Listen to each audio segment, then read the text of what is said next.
Hello, Matt. Thank you for being here today. I appreciate it. Thank you for taking your time to do this interview with me. Oh, no problem.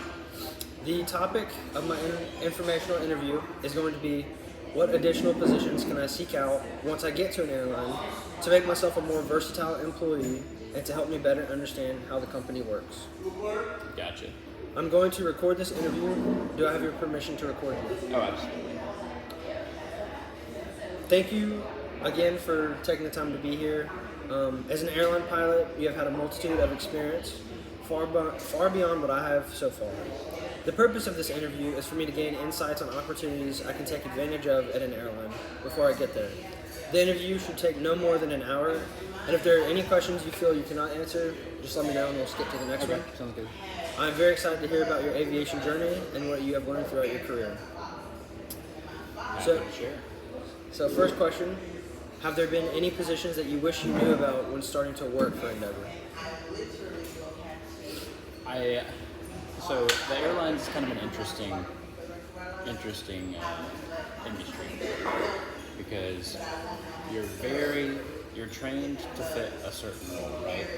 And it takes a lot of effort to get to your first role as first officer.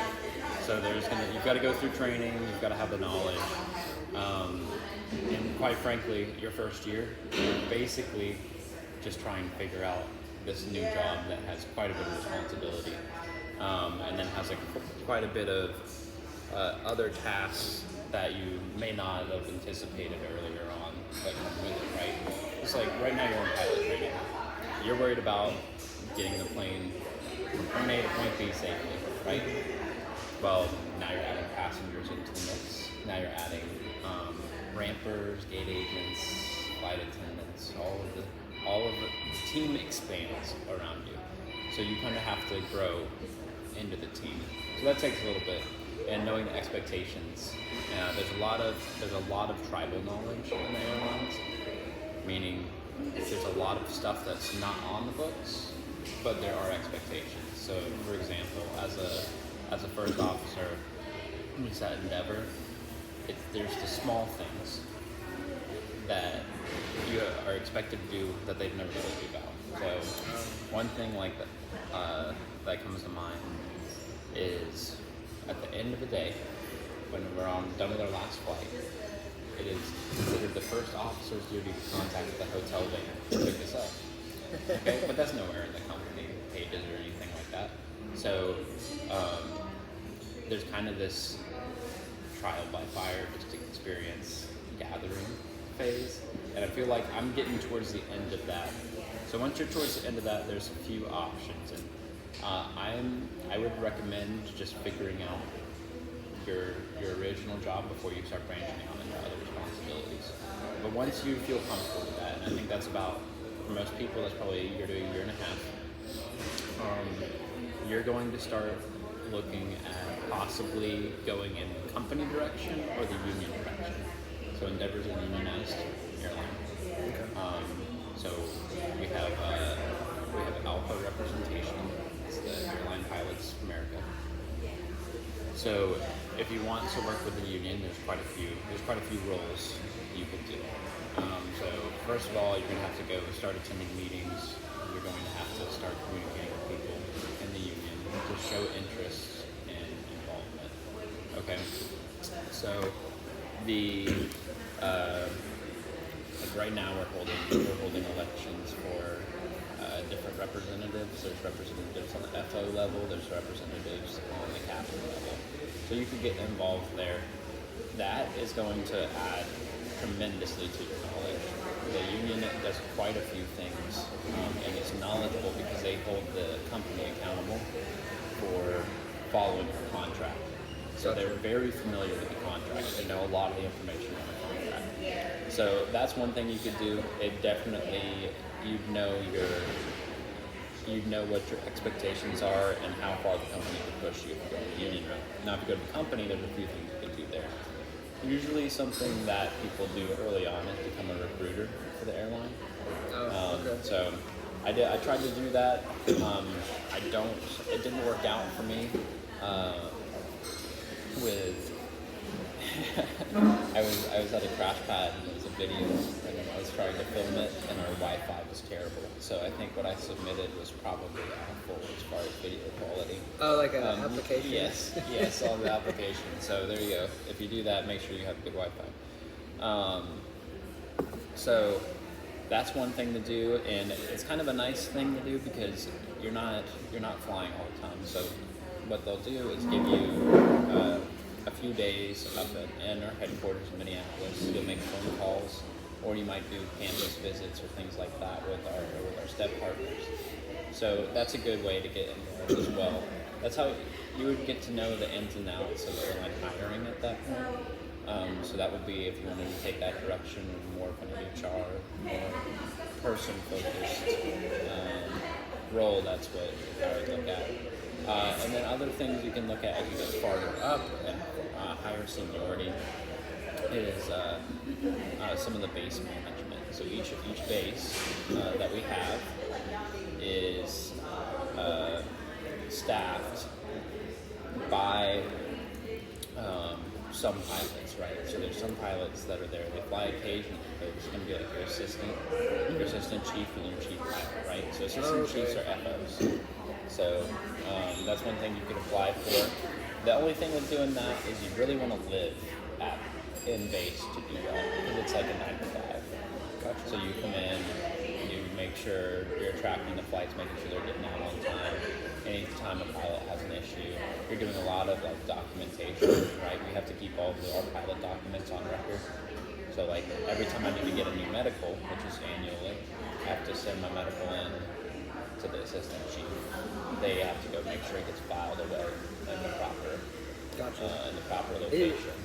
Is that job sort of like the AFTM?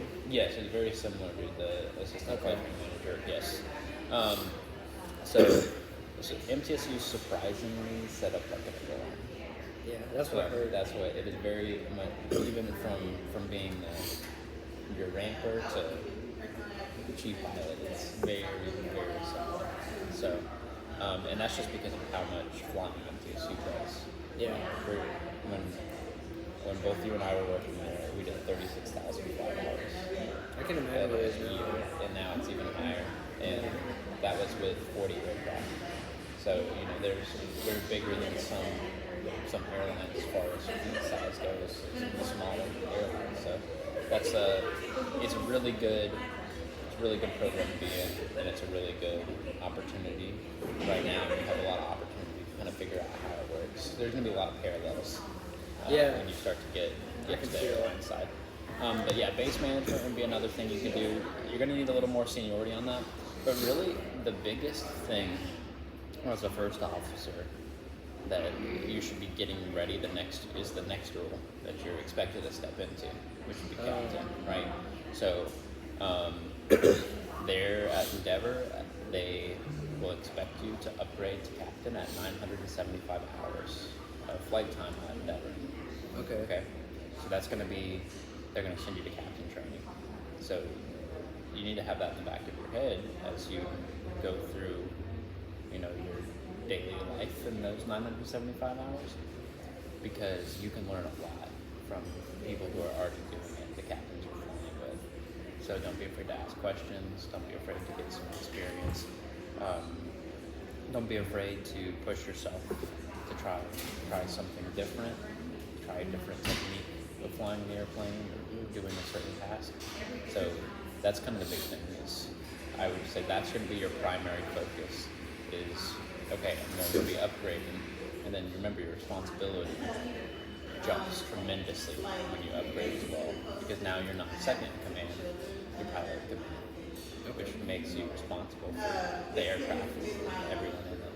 Yeah. So, and the expectations that the company has on you for being on time, things like that, go up tremendously. Do you think one of these positions would help prepare you for captain more so than the rest? I feel like the UD position would probably help you the most, and that's just because at a regional type of airline, we have the regional structure. The understanding the contract is huge. So understanding your rights and when you can say no to something and when you need to say yes to something is really important, and it's going to improve your quality of life. tremendously, and you might be able to influence change. So, for example, we had quite a few people who were very tired of doing 6 leg days. Okay, so that's going. A leg is whenever you leave one airport and go to the next, right? Okay. And then a turn is when you go back and forth. So a 6 leg day is like 3 turns, right? So that's a busy day, right? You're landing 6 times that day. Takeoff and landing 6 times, right?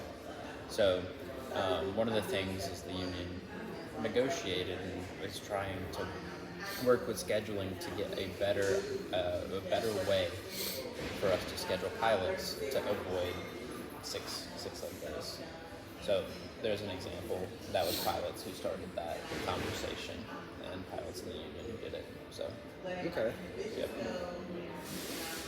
Well, I appreciate your insight on that question. The next question is, are there any positions you are glad you took advantage of when starting to work for Endeavor? But it sounds like you really just focused on the primary goal so far. I've just focused on the primary side of things, so I don't think that question necessarily applies for me. I did try the recruiting stuff, but like I said earlier, it didn't seem like that was going to work out. So instead I've been leaning towards working and doing stuff at MTSU. Gotcha. And that's actually been really helpful. So doing the sim instructor thing. Resume. It's really helpful in the resume, and then it's also keeping you in the airplane more, right? Even True. the FPVs. Yeah. It's not perfect, but it's close. So and when you can start to teach something, you start to truly understand it, right? So I've really liked that as a position. You'll have time as a first officer to branch out, and it's like don't forget where you came from, right?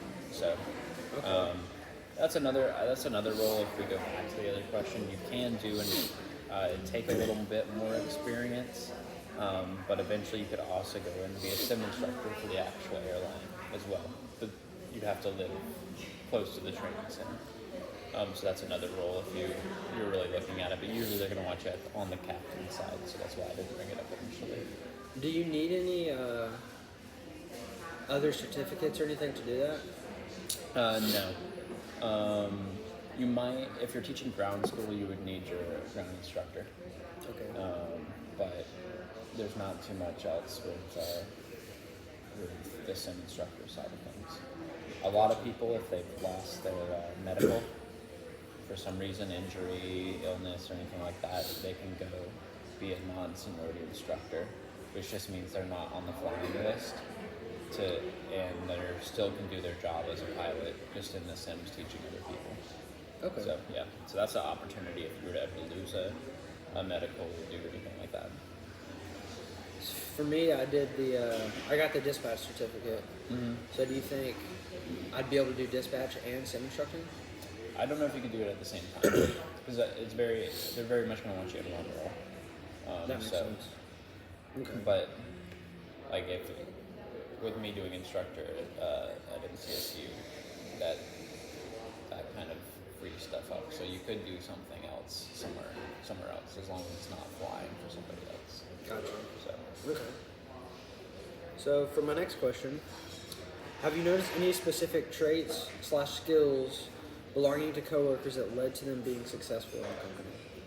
yeah, so I think the biggest thing, and I see that people struggle with it when I was an instructor at MTSU, and I don't think, like, I can see those students struggling in the airlines.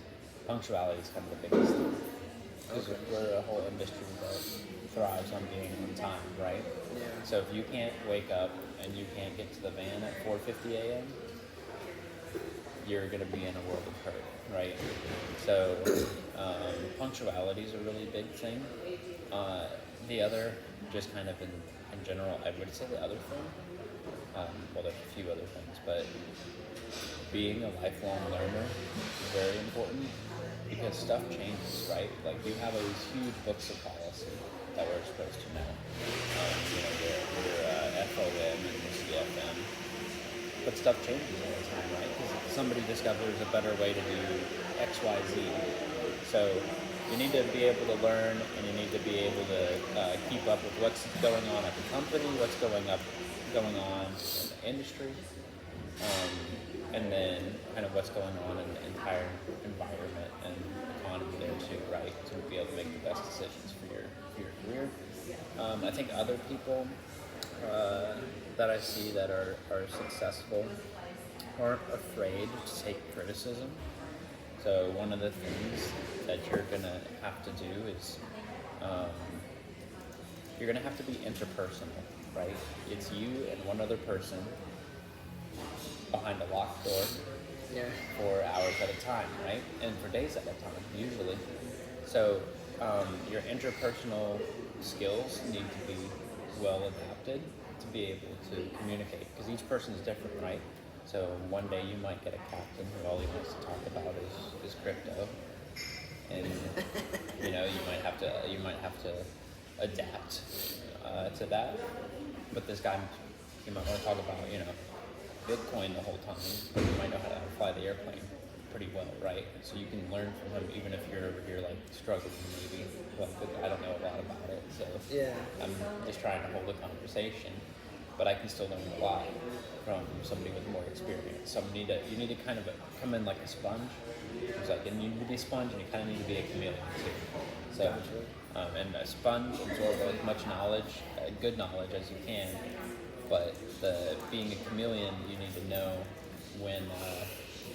You need to know how to interact with different types of captains, right? Because you might get one that wants to talk about this stuff. You might have one that doesn't want to talk at all. You might have one that talks too much. Yeah. Whole spectrum, right? So those interpersonal relationships are kind of important. So the other thing with kind of being a chameleon is you'll see that even though it's a very complex operation, flying an airplane is a complex thing.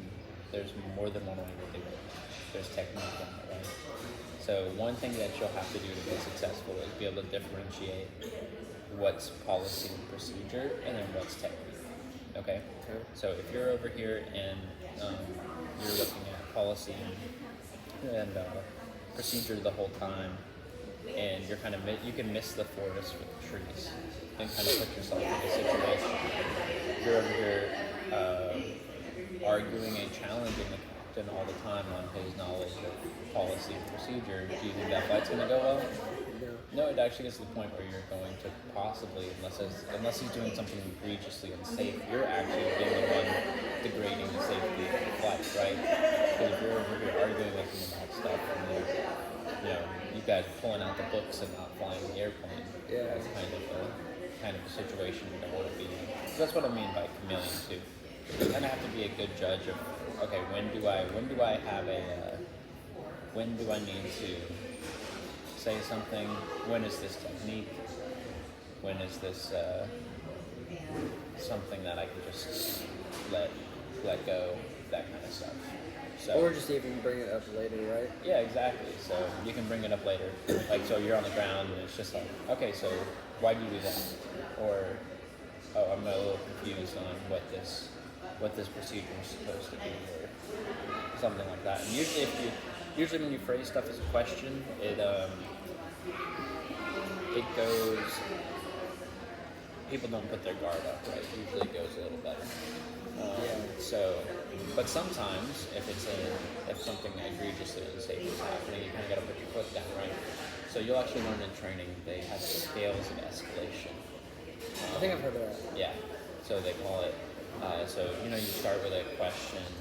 Next, you say I'm uncomfortable by what's going on, and then the third thing is you tell them don't do what's going on, and then it just keeps going up from there until the final one's taking the aircraft from the other pilot.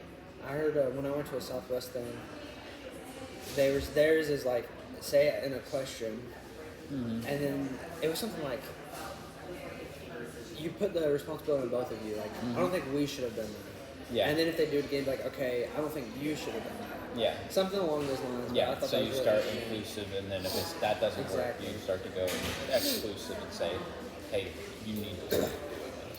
Yeah. So, and tone's a huge thing too. Tone is a huge thing as well. Communication can kind of get, so being a good communicator is high on my list of everything for being successful. But communication's interesting, right? Because you've been in an airplane. Since I've started flying, I find myself making less eye contact sometimes because we'll have full-blown conversations as pilots and never look over, right? Yeah. So that's kind of a weird thing. So it's easy for stuff to get misconstrued, especially tone. You're going through an intercom as well. So just know if kind of make sure you're aware of how the other person's receiving your communication, because your message might be getting garbled, it might be getting misconstrued just based on the environment, and right, that's a CFI. You learn that in CFI, but it applies to things. Yeah, actually, currently my instrument student, he talks very mumbled, and like literally the other day after our flight, I was telling him, because he's about to do a stage 2, and I was saying like you need to speak up and not turn speak his volume mumbled. up in his headset. Well, I told him you just need to speak up, and I was like, the only reason I'm telling you this so much, because I don't want you to get to your check ride and then the DP like hurt your feelings because they say they can't understand it. And so that's one thing. Yeah. Like that's one thing I'm experiencing now, is just how important effective communication actually is. Yes, yeah, and that's one of the, I'm going to say that's so high on the list, especially when you get into these true multi-crew environments, right? So the communication is so important. Let's see, I'm trying to think of any other things that, as far as being successful. If you can't It's think, kind of, it's basically, I mean, it kind of goes back to being able to receive criticism. There needs to be humility. So one of the things is flying a jet is not like flying a TA-40, right? You could have flown the thing 30 years and it still will give you a bad landing here and there, right? But you kind of need to be able to brush it off. But you also need to not approach it as, oh, I'm the best, because then it's gonna get you every time. Like that's how it works. It's gonna get you. So if you're over here thinking, oh, I'm the best, I can do this, that, and the other, it'll prove you wrong. Maybe not that flight, but in a flight coming to you soon. So at the Delta NDOC, we did the Sims, and I was the first one to go. And I'm so used to the DA-40, like cutting power like 50 feet, just gliding down. I did that, and the jet. He's like, "You just crashed." Yeah, exactly. It is pain. Exactly. So So that's one of the in the CRJ that I fly is people say it's very with where the center of gravity is and the center of lift and how long it is not originally known. And it's got little short wings, right? So it's one of those things, you get a gust and you're sitting there, it's perfect, and then the gust, and it's got swept wings, right? So if it's a quartering headwind, one wing's blocked and the other's getting all the lift and the footwork. So there's like a lot of variables that goes into it. So I guess just kind of have humility approaching it, and then be ready to constantly adjust what you do. Okay. So that's kind of the big things for success. All right. Well, just to follow up with those points, are there any traits and characteristics you've noticed people have that lead them to be unsuccessful? I think the top one, I mean, I could have listed the affirmative as a good trait, but I think people get their priorities wrong. So I think that starts really in flight training when I see it. So some of the people I've seen who haven't made it through airline training or are struggling, their priorities are off. Now, sometimes life happens, right? Sometimes you do have higher priorities that take place. But if that happens, you have to know how to communicate. So I'm going to give you some examples of this, right? So in flight training, I'm sure you know people who would rather be at the lake drinking than doing a lesson at the flight school, right? And there's a place to have fun and do things, but you got to remember what your priorities are. So prioritization is important. So that's just an example in flight training. But now you get to the airlines, and now you're in training, and you've been in training all day, and you're like, I want to be done, but you're not really quite sure on your flows yet.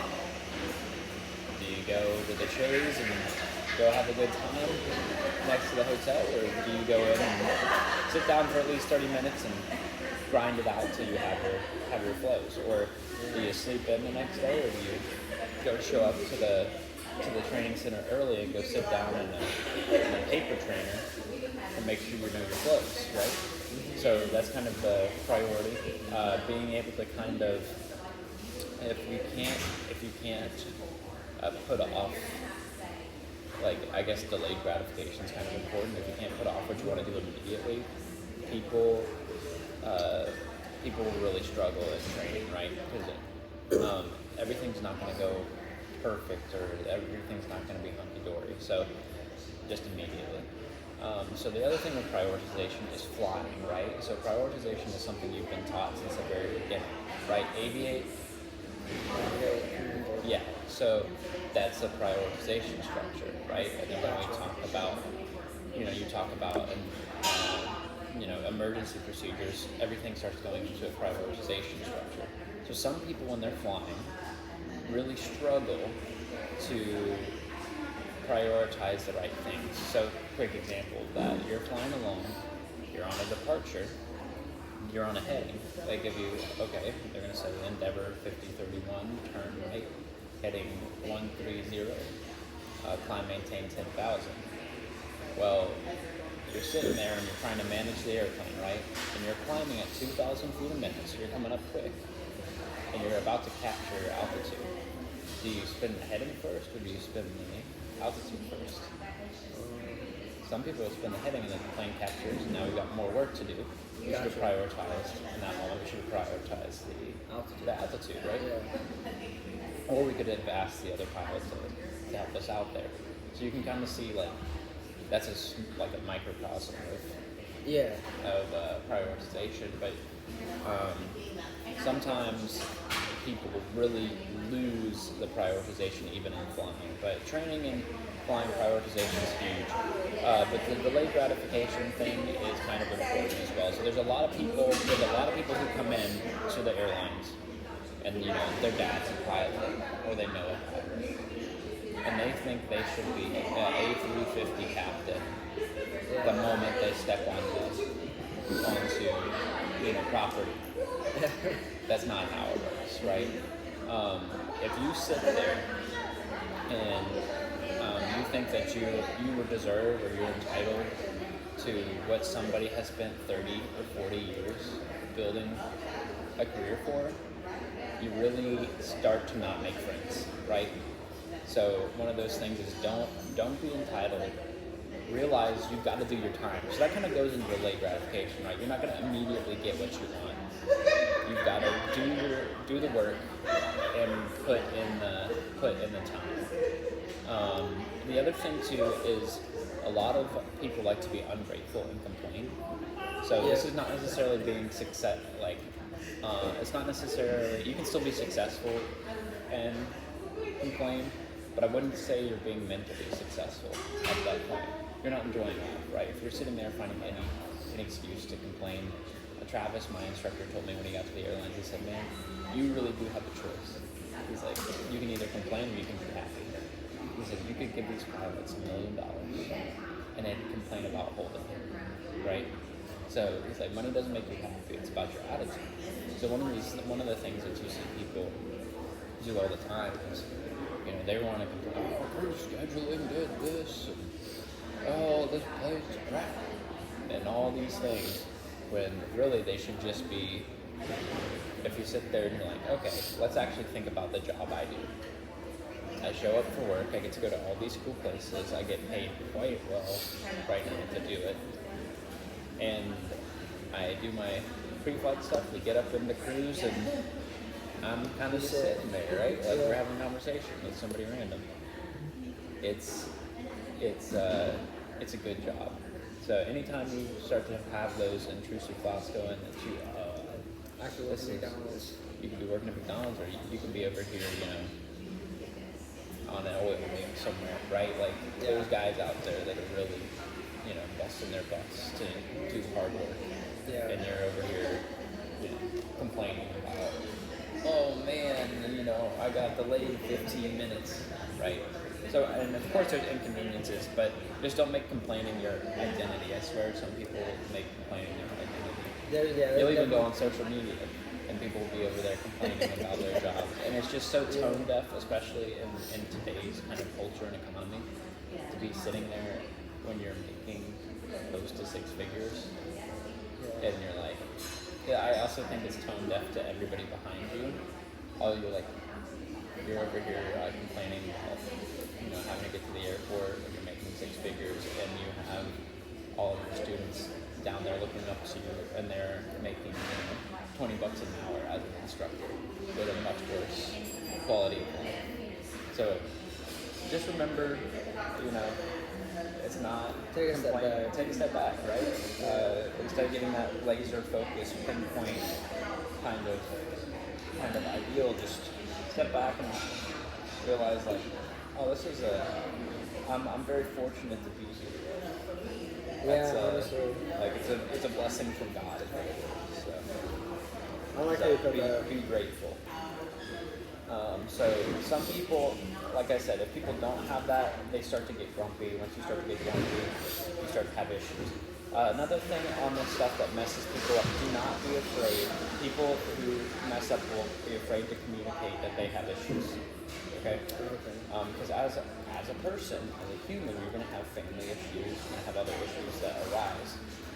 And some people don't want to admit to it, right? So, if you're having family issues, your family's going to get sick, right? That's going to happen at some point. If it hasn't already, you might have to go to base management and be like, hey, I need some personal clothes. Like, I gotta get stuff in order. I can't fly right now. It's much better to do that than go fly and start making mistakes and put people in jeopardy because your mind is elsewhere. Yeah. So don't be afraid to communicate, and they're used to it. They know, and they know that family issues arise. This honestly isn't the easiest career for families because you're gone. But at the same time, they know how you have to deal with it on the management side. So don't be afraid to go talk to management. Now, I'm gonna put a caveat on that. That's Endeavor.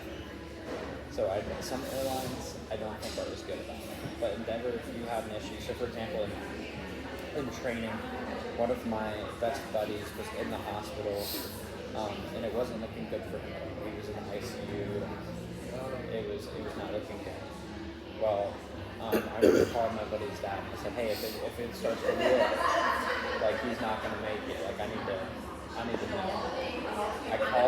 I sent an email explaining my situation to the training department at Endeavor, and they said, okay, well, just let us know. We'll buy you a ticket and get you over to your bus. Okay, so that's like, but if I hadn't communicated that, they could have held that against me if I all of a sudden just disappeared off the training campus, right? So communicate, and then I think usually you'll be, at least at Endeavor, I've been pleasantly surprised with how they treat the pilots and most of their employees. So That's good. don't be afraid to communicate. Yeah, I think that's all of my don'ts. Okay. Yeah, a lot of those, it's kind of crazy. A lot of those I feel like I can already see. Yeah, So it makes a lot of sense. You can already see it at the flight school, right? Yeah. So it's one of those things. Is that hopefully you can take what you heard today and kind of catch yourself. You don't want to be that negative person. You don't want to be that, because if you're bringing that negativity home too, you're going to be that regional captain with 3 divorces and mounds of debt with a gambling issue. So don't lose let my that job happen. because I drink all the time. Yeah, exactly. That's probably another thing too. Is again delayed gratification. It goes into delayed gratification. Alcohol can be a downfall for a lot of people. So that's something you really need to be careful, and you need to be careful taking the policy seriously. So Endeavor were 12 hours, bottle of throttle, and the kind of the stuff you do now at the flight school with that, you're going to carry with you later in your career. So stay disciplined on it. Don't push that. It's not smart, even though the legal is 8 hours. Stick with your policy. Gotcha. And I don't think you'll regret that if you set that tone now. But when you start pushing, when you slowly let that erode, that's when you hear about that captain who's getting pulled aside for a drug test, right? Yeah. And that's a huge violation of public trust and safety. Okay. So you kind of can start now developing good habits to avoid, common I wouldn't say that's common, but some pitfalls. Gotcha. Yeah. Okay. Well, so for my next question, what would you do if you knew you had 1 year left to fly? 1 year left to fly, I'd probably switch careers and not fly. I joke I'd probably go to law school. Law school? I know it's kind of weird, but yeah, I'd try to go to the aviation route. Okay. I'd probably go back to school and switch some stuff up. In the meantime, I would, with my operations experience, I'd probably go pick up an operations job, doing something somewhere. Oh, okay. So. Do you think there's anything in the airline that you could kind of like pivot towards? Yeah, like I said, I gave you the one already. Right? You could do a non-seniority set instructor. Got it. So that's kind of the go-to. But I mean, you could also go work, do some base management somewhere, or do something like that. But for you, you just I find think I'd something probably new. try to do something new. Yeah, I think it'd be an opportunity for me to do something. Okay. So I'd see it more as an opportunity than I'd be sad, but So more so just going back to school. yeah, that's probably what I would do. Okay. But who knows? Who knows? That's kind of hard. That's a hard situation to be in, right? Yeah. It's a dramatic life shift. It also depends on where you are financially.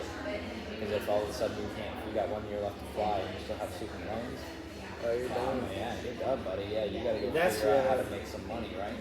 So, that's kind of, I think it depends on where you're at in life and where I'd be at in life for that happen. But I think I would see it as I think I'd have to see it as an opportunity. Because it'd be that'd be a really rough situation, yeah. a big change in lifestyle. So, I like how you put that though, because me, I got the dispatch as a backup, but once I got my student loans paid off, I probably could easily transition to yeah, you something could else. transition to something else entirely. But if you're doing that, you're gonna need to find something like. So for me, I have buddies in airport management around, like, just around the southeast. So, and I know with my coordinator experience, I'd be able to walk on to.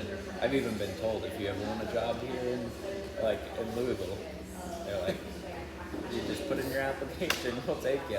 Yeah. And that'd be a huge pay cut, but it'd be something, right? Yeah. So just know, I think the best attitude to have is like, if that were to happen, you could go to work at McDonald's if you needed to. That would suck, though. It sucks, but that's Just imagine it's like, temporary. working at McDonald's. Like, oh, where are you from? Delta. Yeah. Well, that's what my granddad, that actually happened to him. He worked at IT at Delta, and then they sold his department to IBM, and then he got fired. The man worked at Chick-fil-A for 2 That's years crazy. until he got rehired as a contractor there. Come back. Oh. So, and then he made more money than ever. So it was a good victory story, but it probably didn't feel like it in the middle as he's sweeping floors in a Chick-fil-A.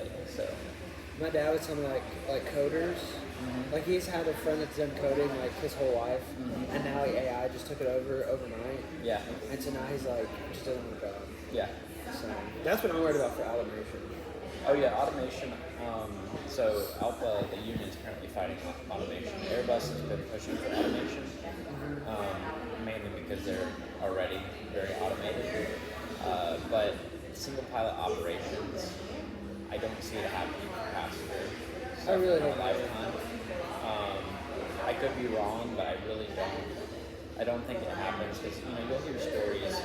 Just last month there was a story of a captain dying on a international flight, and then the FO flying. I think it was on the 777 or 78. No, it was an A350. The A350 had to divert to JFK by himself, right? And stuff happens. Like I flew with a captain who told me he got violent food poisoning in the air. Yeah. Right? So if you just had one pilot, and then the computer for some reasons has an issue, There's no one. there's nothing that's done. Yeah. So that's a terrifying prospect, and I think regulators are going to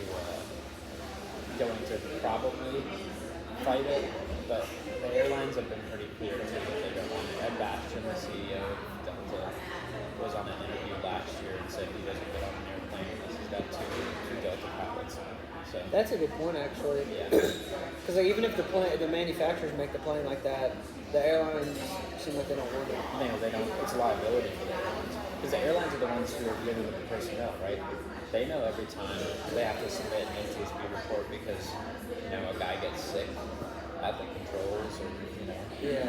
somebody dies or has a heart condition or something like that. Because you're human, stuff happens, and the thing is on the human, but you still want a human there because even more stuff happens on the computer side. So, and computers get old and they have issues and things like that. So it gets a little hairy when you're like, okay, I just want a computer flying. Flying boxes might be something different, but again, you also open up vulnerabilities to malicious intent, right? Yeah. When you have EMP. yeah, exactly. So now it's just you got a bunch of missiles up in the air with nothing flying, with some of them like tens of thousands of pounds of fuel. It's kind of an issue. So I wonder how often drones are like people try to hack them. I wonder if I that's don't an know. often thing. I have no clue. Because So- those literally have missiles. Yeah. I've never thought about that. Yeah. So it's like one of those things is, if you talk to anybody involved in military aviation at the moment, one of the things they think about is, okay, we're sending signals out, but every time you send a signal out, that's kind of a way to get back in, right? So they try to cut out as many pathways to be able to get into an aircraft or system remotely. So that's kind of, you can't go wrong with having somebody on site or having to pull that information by plugging it into the airplane or something like that, right? So kind of keeping all the systems safe. So yeah, if you're interested in that, you can actually look up, like if you ever do a report or anything on that, you can go, Alpha has I think it's almost 70 pages report on automation in the airlines. Okay. So it'd be very interesting. It's a good thing. I know we just ran a campaign. I never post on my story anywhere, but Alpha ran a big social media campaign sending out only two pilots in the flight, that kind of campaign. And it looks from the outside perspective that we're kind of fighting a uphill battle, but I think it's a very important thing to have two people there. Yeah, me too. Because I'm not at the airlines yet, but when I think about if I'm flying and something goes wrong, especially in an airplane that complex, I'll definitely want help. Well, everything in that airplane is built for two people, right? Yeah. All of our procedures are built for two people. So you would be asking the airline to actually completely uproot 60 years of aviation safety? Yeah. That's another good point. Yeah. I didn't think about that either. Yeah. So it's an interesting prospect, but I like I said, it'll take. I think it'll also, from a public perspective, I think the public would have to be very used to self-driving things before they get on an airplane and drive itself. True. So. All right, well, good points on that question. Thank you. Yep. That actually makes me feel better too. Yep. So next question. Do you feel like your skills translate to any other position within the airline? Yeah, I've always joked. I feel like the corporate side would be something that I'd be interested in, just because of doing the MTSU stuff since it's so close to Yeah. the way an airline works. Are there any positions you have in the back of your mind about doing once you get to like captain, high seniority? So one of the things I think as I progress and maybe get to mainline, I think doing a line check airman Oh yeah. might be something that I'm interested in, but that's going to take a few years, and I'd have to be on the captain side. So that would be nice, and I think it'd be an interesting experience. Would that, in your view, do you see you doing that while you still fly, or just that? I mean, it is a flying position. So Okay. with the line check, Oh, because you're the one who will be doing the initial operating experience for either new captains or new FOs. Or you'll do line checks. So, because a captain is a line check once a year. So that's kind of what you would be doing there. So that'd be a flying position.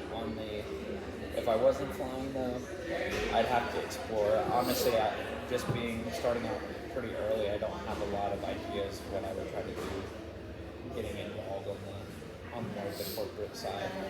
The other thing with my company, with it being based in Minneapolis and living in Murfreesboro, that kind of puts a damper on doing really too much, because I don't want to have to commute from Nashville to Minnie. Yeah. So that's a pretty full flight to begin with. But yeah, I'd have to get you a little more information on that one. I don't know a lot of the stuff on the corporate side. And again, if I lost my medical, I might be looking at a completely new career. So Yeah. Okay. Last question. Explain the characteristics and traits you think are required to be an ATP, airline transport pilot. okay, I kind of listed a bunch already, right? So remember we basically said you need to have good prioritization. You need to be a lifelong learner.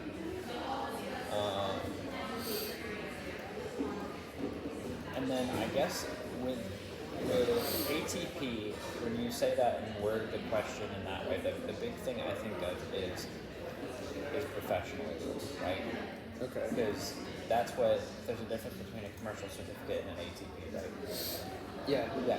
So the professionalism, and that kind of puts professionalism for me means a lot of all the things I listed about how to be successful, right? It's kind of, you need to be excellent, right? You need to take pride in what you do, be humble enough to take constructive criticism, and then you need to have especially when you're flying passengers, like they need to be able to look at you and be like, You got this. this guy's got this, right? So you kind of need to have a professional demeanor about you, and that doesn't necessarily mean how your grooming goes into it, but it's also how you carry yourself, right? Mm-hmm. Like you don't walk down like with your head down or anything like that. Like remember, people want to know when they look at you as they're getting on the airplane, like, oh, this guy can depressed. handle it. Like, Yeah. oh yeah, and he's not depressed. That's another reason I don't say don't complain and stuff. Because that looks terrible. Yeah. When you're over here, like I'm always trying to laugh and have a good time. Because that's the plane I want to get on, is the pilot who's having a good time. Like I don't want to be up there and he looks like he's about to cry. So He's about to lock the door and nose dive. yeah. So that's one of those things. It's Yeah. like there's kind of you're really in a position of public trust. So you can't forget that. And one of the things I recommend, especially on the professionalism, is say goodbye to the passengers. Remind yourself how many people are in the back, right? What they look like. Remind yourself that you're in a position of responsibility, and being professional means taking that responsibility seriously. Yeah. So I think professionalism, I guess, is at the top when I think of airline transport pilot. The other thing is like I said, I think education is a huge part of it, and just being able to keep up with the industry in general. Because you're gonna have to make a lot of decisions, right? And you're gonna have to decide, okay, starting here over regional, am I going to a major? Am I staying? Am I staying in airlines or am I going corporate? You know, there's a lot of decisions to be made. So educating yourself and networking is kind of an important thing too as an airline transport pilot. It's good to know people at other airlines, right? You don't want to just know everybody at your airline. You need to know people from across the board, a wide spectrum of people. You're probably going to want to know some people who do union stuff. You're probably going to want to know some people who are more on the company side. So networking, very important. And I guess with all of this, kind of the biggest thing that I wish the flight school stressed a little more is the interpersonal communication. And it comes back to that. If you can't communicate with people, you're going to struggle out there. Yeah. It's just hands down. It seems like a very technical job, but there's a lot of soft skills involved. So that kind of interpersonal communication is very, very important for anybody, no matter what airline they're at. So I feel like the biggest soft skill I know I need to work on and want to work on is like telling somebody when they're not necessarily wrong, but like no. okay, Just like saying no, I guess. it's hard. Yeah. So, and it's hard too. You're gonna be sitting there flying as an echo, and you've got this guy with 30 years of experience, and he's messing up. Yeah, And you're like, exactly. okay, is this a big enough mess up for me to really say something? Is he meaning to do this? Is it intentional? Or is he not paying attention? So that's where that escalation skill comes in. And you can use that throughout life. That's just a psychology thing, right? You're dealing with other people is maybe phrase it with a question. Do you need to have your descent rate at 1,500 feet per minute right now? And they'll probably go, oh, yeah. So, and then Or just say if you're nervous. yeah. See, you might even get that complication. And you've probably done that. We'll do that on the instructor side, right? I mean, sometimes it's almost sarcastic on the instructor side, like, do you mean you're landing with no flaps? Like, people, it gets interesting to students, but with the experience level, now you're the one without the experience, and your expectation, the airline's expectation, and the FAA's and everybody's expectation is for you to be able to call out the other pilot if there's a problem. So that's a hard place to be in, and being able to communicate and kind of have good judgment, that's at the top of the list.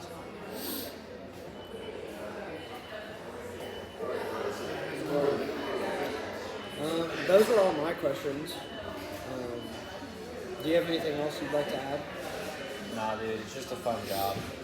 So Yeah. just look forward to it. I know the industry's kind of in a weird spot right now. Election year, economy stuff, all that fun stuff. Yeah, I'm eager to see if and how it affects airlines. Yeah, so I think in January you're going to start to see some stuff play out no matter how the cards fall. And I think you should just really be, like I said, stay educated on it. Don't jump to the first airline that sends an offer, but if you're not going to, if it's going to be another 6 months until you get into the airline you want to, then you might be thinking about it, like, it's as simple as everything. So kind of,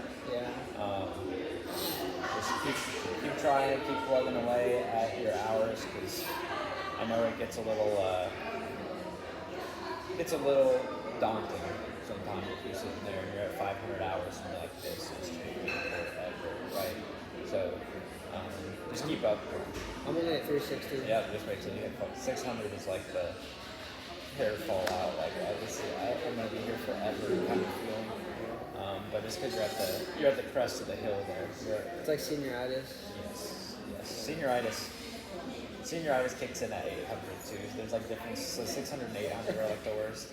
Because you'll get out of the 600 and you're like, oh, I'm so close, and then you'll get going, and then you get back to 800, you're like, I still have 200 more hours to get, and then you'll get to 900, and then it's minutes, because you can see the finish line. Yeah. It is a complete race to do like. Andy Bonner, that's what he's at. Now I know. That dude's a beast, though. That's crazy. That dude is a beast. He speed ran that whole thing. Oh yeah, I know. I know. He reminds me of a mini you. Oh yeah, he was one of my Yeah. students. So yeah, he got through stuff, and I don't know when he slept, but Never. yeah, I was like, you're not gonna be able to do that when you get the airlines. Do you remember when you said you're like the Batman of flight school? Yeah. Because you'd always fly at night. Yeah, yeah. Because you worked like ground ops during the day. During the day, movement as an instructor. I still like to night. I still like to fly at night. So Oh, really? yeah. A lot of the captains go, I don't want to fly at night. I was like, dude, Yeah. that's all I like to do. But as long as I'm in bed by like 12:30, I'm usually pretty happy. So All right, man. Well, thank you again for sharing your stories and lessons. It will be all your stories and lessons will be very beneficial for me going forward. Not only at the airlines, but also just instructing as well, like the rest of my instructing career. I hope you enjoyed sharing your experiences and that it was a nice for experience for sure. you. Do you have any questions for me? I don't have any questions for you at the moment. All right. Well, thank you, sir. Yep. Good interview.